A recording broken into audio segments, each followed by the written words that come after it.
never applaud. I don't know how to do that.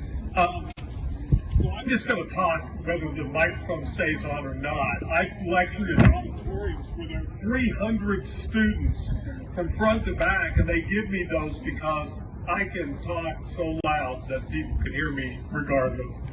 This is not a new subject. This is not a subject that we're still investigating and trying to understand. We have more than 30 years of social science and behavioral science research that establishes clearly that obscene materials and pornography have a pernicious effect on children and young people.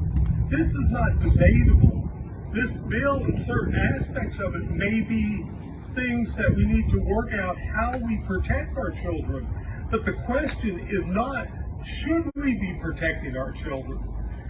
We have an estimated 90% of all children between the ages of 8 and 16 years old have already seen and been exposed to online pornography in this country. That equates to about 30 million children. And we understand that because of research done in the last decade, that about 30% of all young men who are teenagers who've been exposed to pornography say that they were exposed by the time they were 10 years old. By the time they were 10 years old. So this exposure is not taking place later in their life, closer to the time when their cognitive abilities are actually of helping them to understand consequences. But this is literally affecting little children in elementary school. And once again, as I said, this is not new research. This is not new information.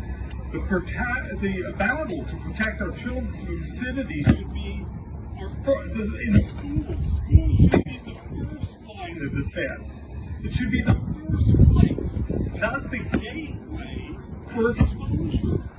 And so we need to understand that the steps from exposure to obscene materials to the normal process of curiosity and exploration, which is an important part of being a child, and then that seeking and looking and wanting to understand what's going on in their world is a click away to hardcore pornography not in schools, but in the larger process. But of course, when we lock the kids down, when everybody's at home, when we're on our computers all day long in place of classroom education, as we've had during the COVID epidemic, all mental health professionals will tell you who have any experience that the problems with kids with pornography has skyrocketed during this time. And so we need to understand that. Actions have consequences. And we realize this because the exposure leads to normalization of behaviors.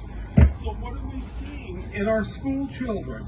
We're seeing increased peer communication about all kinds of issues around sexuality, for example, which is demonstrated by the huge increase in things like sexting, which didn't even exist, of course, 10 years ago, but now are commonplace to such a problem, such a level that elementary school principals and administrators are having to deal with this.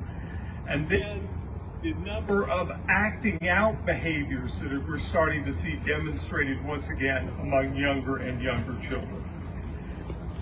This legislation was not and is not an attack on overburdened administrators or school teachers or school librarians. It was designed to involve our entire community, parents, grandparents, citizens, as well as our educators, in ensuring that our schools are safe places for the children.